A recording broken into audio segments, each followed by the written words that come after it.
Sosok yang satu ini selalu tidak habis untuk dibicarakan.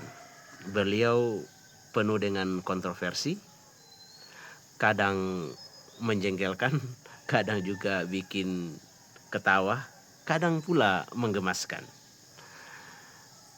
Setiap aksi-aksinya selalu menjadi pembicaraan publik dan apa yang dilakukan itu selalu eh, membuat dunia media jadi ramai. Beliau adalah mantan Menpora di era SBY, yaitu Bang Roy Suryo. Kita akan mencoba untuk membaca strategi Bang Roy Suryo untuk tetap eksis di uh, depan media saat ini, dan kita akan mencoba melihatnya dan membacanya dalam perspektif komunikasi politik, tetap di logika sarungan, logikanya orang kampung, logikanya rakyat jelata. Ya, pernah nggak teman-teman berhenti sejenak untuk memikirkan kenapa ya gaya bicara Roy Suryo itu sangat memikat bagi pendukungnya, tapi sekaligus juga bikin jengkel dan bikin gerah oleh lawan-lawan politiknya.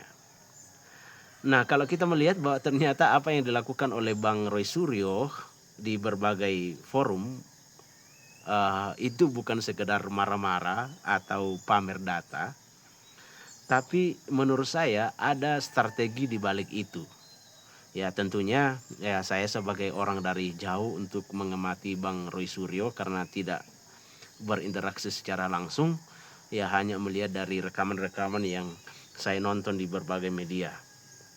Nah, dia mencampurkan atau menggabungkan antara budaya Jawa yang kental dengan istilah-istilah teknologi yang canggih sampai teknik psikologi yang bikin kita merasa bahwa wah, apa yang dibicarakan oleh Bang Suryo ini benar juga ya. Jadi saya pikir bahwa dia ini adalah seorang ahli komunikasi ya, yang tahu itu bagaimana caranya supaya dia bisa awet dan tetap menjadi pembicaraan media.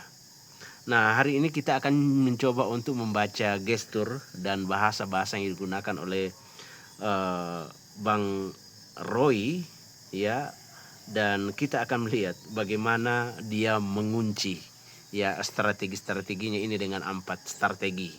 Nah, yang pertama, dia uh, menggunakan jurus dengan menggunakan wayang dan cerita rakyat. Ya, ini salah satu kenapa dia menjadi memikat dan kemudian selalu ada dalam pemikiran-pemikiran publik. Nah, strategi pertama yang Roy Suryo lakukan adalah sesuatu yang sangat dekat dengan kita, yaitu wayang, sangat dekat dengan rakyat Indonesia, khususnya masyarakat Jawa. Dalam ilmu komunikasi, ini yang disebut sebagai naratif hermeneutics. Ya, intinya bahwa Roy tidak cuma memberikan data yang berupa angka-angka yang membosankan, tapi juga membungkusnya dalam sebuah cerita atau dongeng yang kita semua tahu, ya masyarakat semua mengerti. Nah, kenapa dia menggunakan wayang? Karena orang Indonesia khususnya di Jawa itu sangat paham tentang karakter wayang. Dia sering menggunakan tokoh-tokoh dalam perwayangan untuk melabeli orang-orang yang dibicarakan atau orang-orang yang diserang. Misalnya label tentang Sengkuni, dia gunakan ini untuk menyebut Rismon Sianipar sebagai Sengkuni. Ya, nah dalam dunia pewayangan, Sengkuni itu simbol dari ahli strategi, ya orang yang licik dan juga pada akhirnya mengkhianat atau berkhianat. Dengan memberikan label langsung kepada Rismon misalnya sebagai Sengkuni, itu langsung membunuh karakter Rismon. Ya, akhirnya kemudian ketika label Sengkuni itu dilabelkan kepada orang-orang khususnya Rismon, orang akan berpikir bahwa oh berarti Rismond itu jahat ya. Ya, berarti orang ini jahat ya. Nah, ini cara yang sangat efektif untuk membuat publik tidak percaya lagi sama apapun yang disampaikan oleh orang-orang yang terlanjur dilabeli oleh istilah Sengkuni ini. Ya, khususnya tentang Rismond, dan itu sangat terbukti ya bagaimana Rismond kemudian dihujat dan tidak dipercaya lagi. Lalu label kedua yang biasa digunakan adalah Petruk dan Prabu Kantong Bolong. Nah, ini yang paling sering viral ya. Roy Suryo sering menyindir mantan Presiden Jokowi dengan sebutan Petruk yang jadi raja tapi lalim. Nah, dia juga memakai istilah Prabu Kantong Bolong, sosok yang katanya punya harta triliunan tapi kok nggak peduli sama rakyatnya. Nah, secara psikologis ini namanya framing. Ya, Roy sedang memasang kacamata di mata penontonnya. Dia ingin penontonnya itu melihat realitas politik, bukan lewat laporan ekonomi ataupun hukum atau yang lain, tetapi lewat lensa emosional. Roy ingin penontonnya merasa bahwa kasihan ya rakyat, rajanya kok kayak Petruk. Ya, ini serangan yang tidak main-main karena langsung menghujam ke sosok pribadi yang diserang, bukan lagi soal kebijakannya. Jadi langsung dilabelkan pada pribadi orang itu. Ya, ketika dilabel Petruk, orang berpikir wah berarti orang itu lalim, orang itu tidak punya hati gitu, kira-kira begitu. Nah, strategi yang kedua tadi menggunakan jurus wayang dan cerita rakyat. Nah, dia juga menggunakan jubah sains dan wibawa seorang ahli.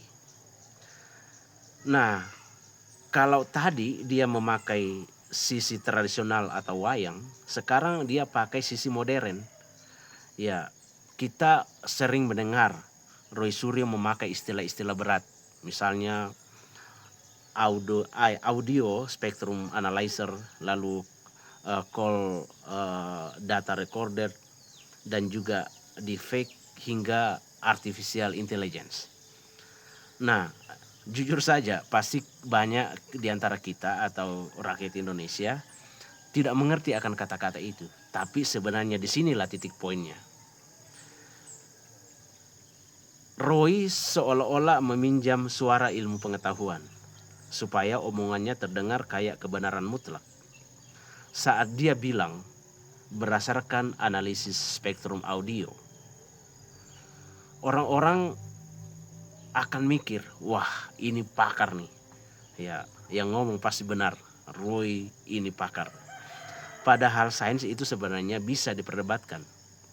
Tapi Roy Suryo membawanya seolah-olah itu adalah hasil laboratorium yang nggak bisa diganggu gugat. Ya, dia membahasakannya bahwa itu adalah sesuatu yang pasti tidak bisa diganggu gugat. Tidak cuma lewat kata-kata, gestur Roy juga sangat didukung oleh apa yang dilakukannya. Ya, sering dia membawa bukti-bukti fisik. Kita masih ingat tentang baju kaosnya yang cukup kontroversial yang bertuliskan kontroversi ijazah tidak akan pernah tenang. Atau saat dia pamer tangkapan layar WhatsApp di depan kamera. Nah, ini namanya seremonial performativity kalau dalam bahasa komunikasi. Dia lagi melakukan semacam upacara untuk menunjukkan kalau dia punya data rahasia. Dengan gaya ini, dia nggak cuma terlihat sebagai seorang pengamat, tetapi sebagai saksi kunci yang tahu banyak atau menyembunyikan tentang kebenaran, dan itu orang akan mempercayai dia. Strategi yang ketiga, Roy Suryo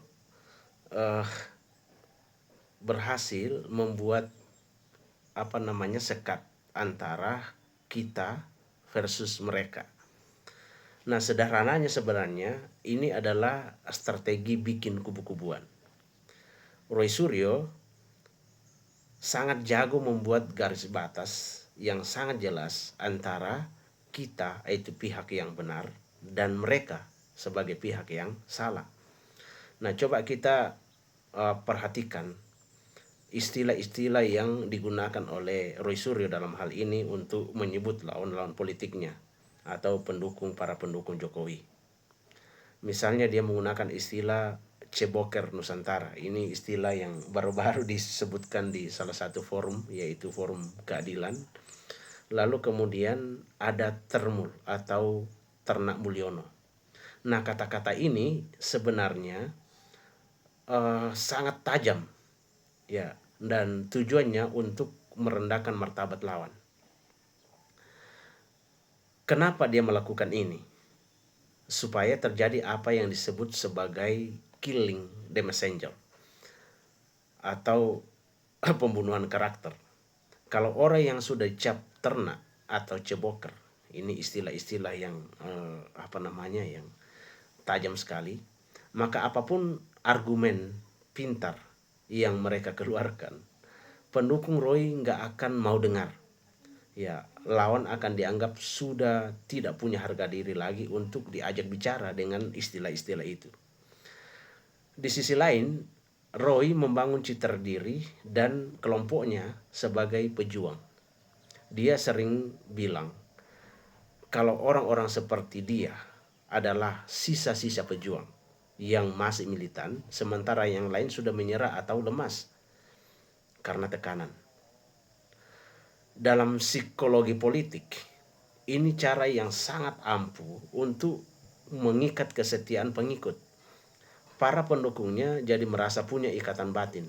Mereka merasa sedang berjuang bersama seorang pahlawan untuk melawan ketidakbenaran atau rezim yang lalim.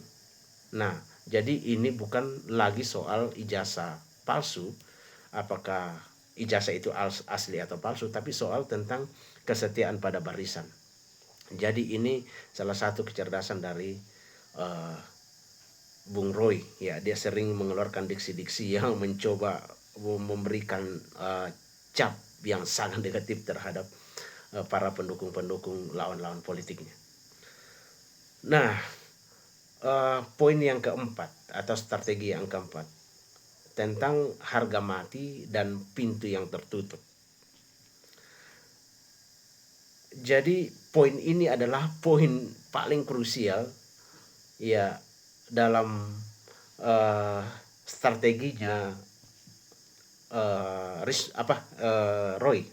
Ini adalah upaya untuk mengunci makna, ya, supaya nggak bisa didebat lagi, ya. Dalam istilah komunikasinya namanya decontestation. Ya, ini adalah cara untuk mengunci, ya, makna terhadap lawan debat supaya mereka tidak bisa berdebat lagi. Contoh yang paling jelas adalah pernyataan Roy Suryo yang mengatakan bahwa 99,9% ijazah Jokowi itu palsu. Angka 99,9 itu sebenarnya sangat menarik secara psikologis. Ya. Dia tidak bilang 100%, tapi 99,9%. Ini seolah-olah memberikan kesan bahwa dia sudah menghitung, ya, secara sangat teliti dan presisi. Padahal itu adalah pernyataan yang sangat sulit dibuktikan secara statistik dan dalam konteks apa yang dia sebutkan dalam konteks ini adalah ijazah Pak Jokowi. Dengan angka itu, Roy sedang menutup ruang untuk ragu. Dia nggak memberi kesempatan buat pendengarnya mikir dan mungkin berkata, mungkin ada penjelasan lain nggak ya. Jadi itu ndak sempat terpikir lagi. Begitu dia katakan 99,9%, orang akan, ini berarti sudah punya hitung-hitungan yang luar biasa. Pilihannya cuma satu, percaya sama Roy. Nah, bahkan Roy dengan tegas menolak mekanisme restoratif justice atau perdamaian yang ditawarkan oleh kubu lawan politiknya, dalam hal ini Pak Jokowi. Dia mau jalur pengadilan, ya, yang dia sebut sebagai ajang pembuktian sejarah. Nah, ini menunjukkan adanya kekakuan ideologis. Dia ingin semuanya hitam putih, menang atau kalah, benar atau salah. Padahal dalam demokrasi yang sehat kita biasanya butuh diskusi yang tenang untuk cari titik temu. Tapi gaya Roy Suryo justru menutup pintu itu rapat-rapat. Bagi dia, kebenaran sudah dia pegang dan yang lain tinggal ikut atau lawan. Jadi ini adalah strategi yang dilakukan oleh Bang Roy Suryo, sehingga banyak orang kemudian mendukung, ya, banyak orang setia untuk mendukungnya dan bikin ketar-ketir, ya, lawan-lawan politiknya. Jadi kesimpulan kita apa? Dengan melihat gestur dan bahasa Roy Suryo, kita bisa lihat kalau dia adalah seorang komunikator politik yang sangat ulung. Ya, cara komunikasinya terhadap publik, ya, sangat baik. Dia tahu, ya, bagaimana cara mencampur adukan budaya, teknologi, dan emosi massa. Dia berhasil mengubah masalah ijazah yang sebenarnya masalah administrasi hukum menjadi sebuah perjuangan moral raksasa. Ya, ini keahlian dari Bang Roy Suryo. Nah, tapi kita sebagai penonton juga harus bijak. Gaya komunikasi yang penuh label ejekan, ya, penggunaan istilah teknik yang sulit dicek kebenarannya, dan sikap yang menutup ruang diskusi punya risiko besar. Risikonya adalah masyarakat kita jadi makin terbelah. Kita jadi lebih suka ribut soal siapa yang ngomong daripada apa yang diomongkan. Nah, Roy Suryo sudah berhasil memainkan perannya dengan sangat perhitungan di panggung politik ini. Sekarang tinggal kita sebagai publik, apakah kita mau ikut dalam arus emosi itu atau mencoba melihat masalah ini dengan kepala yang lebih dingin. Kalau menurut penonton Logika Sarungan gimana?